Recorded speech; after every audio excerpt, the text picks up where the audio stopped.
Hello everyone, in today's video we're gonna talk about the committing section of the Githopper plugin.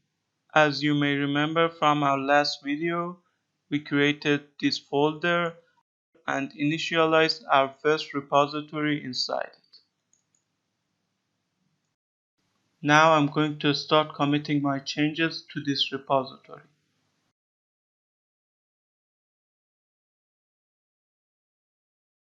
The first thing you want to do when you're working with Githopper is to specify the path for your repository. So I'm going to go to Githopper and go to this path.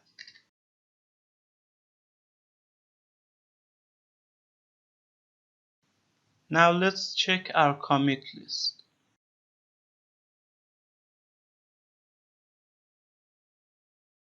As you can see, I only have a single commit in my repository. So let's start committing. I'm going to create a text file, going to name it my first text. I'm going to open it and write ABC inside it. Save it and close it. Now I'm going to check the status of my repository. As you can see, it noticed my new file and it tells me this change hasn't been committed yet. I'm going to use the commit component to commit our first change. Commit changes, it is available right here. It asks me for the list of files to commit. Right now I want to commit all changes to my repository, so I'm not gonna give it the list of my files. However, it is best to give it a clear message. I'm going to write added my first text file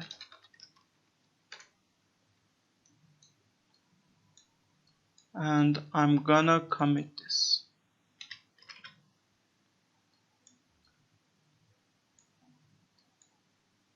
Now let's check the status of my repository.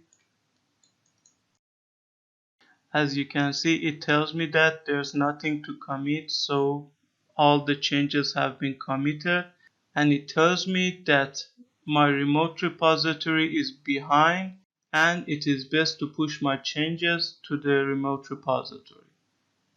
I'm not going to do that right now. Now let's check our commit list. As you can see, the new commit is added with a message. Now I'm gonna create my second text file. I'm going to name it my second text.txt and sorry for that. I'm going to open it and write 1, 2, 3 inside it. Save and close. Now I'm going to commit my next change. I'm going to use my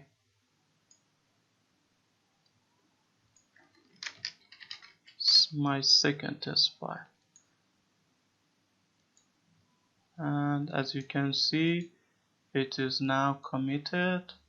And if I check the status, it tells me that my repository is ahead of my remote repository by 2 commits. Now let's say you made a mistake in your last commit. You misspelled your commit message and forgot to make some changes. How can you solve it? I'm going to open my text file and add some more text to it. I'm gonna write 456 and save and close. If I check the status of my repository, some changes have been made. Now I'm going to use modify commit component to modify my previous commit. I need to specify the files that I've changed. I'm going to use the select file component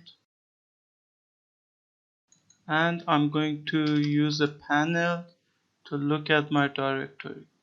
As you can see, I have my first text and my second text. I'm going to select my second text, so I'm going to select the index 1. As you can see, it shows me, if I hover my mouse over it, it tells me that my second text file has been selected. If you don't want to specify a single file and you want all the changes in your repository to be added to this modification, you can select all by using a toggle. If I use the select all option, as you can see, everything will be selected, and right now I'm going to do this because it's easier.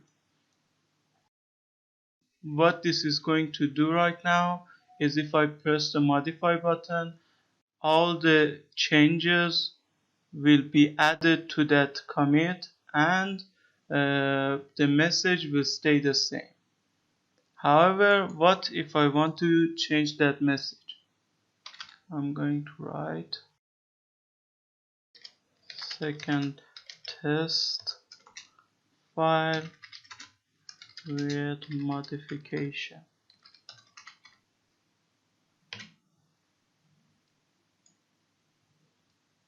So basically, this will replace the message and these changes will be added on top of the previous changes.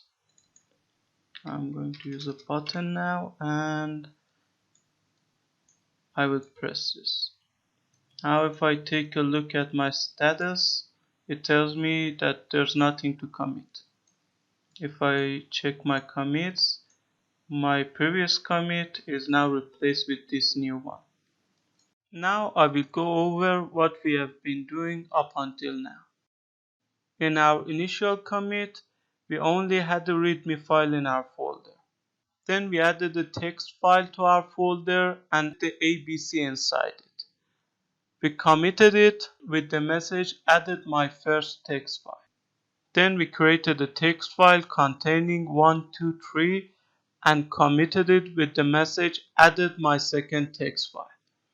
After that, we realized that we want to modify our previous commit.